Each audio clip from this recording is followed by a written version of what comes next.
So now let's see how we can work around with mosaic and noise option inside of Adobe Premiere Elements. So to work around with those, I'm going to go to effects right here, and over here you can see that mosaic and noise is an option. So if I were to go around and click and drag around the mosaic over here on my particular footage, then what happens is that I see nothing. That is because I haven't changed around the mosaic settings yet.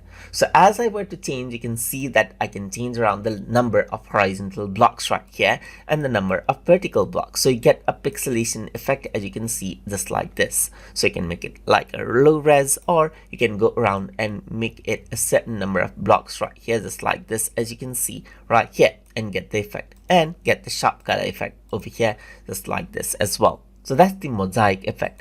So another effect that you can add in is noise. So you can go around onto add and click and drag around the noise over here on this particular footage, and then change the amount of noise as well. And then this is what you have, as you can see. You can utilize color noise right here or black and white noise right here and clip out the result values over here, just like this as well. And then this is what you have, as you can see. So different type of noise right here, and then the noise is added in onto the footage. So that is how you can work around with mosaic and noise effect inside of Adobe Premiere Elements. So hope you guys learned something as always. And as always, please like, comment, share, and subscribe.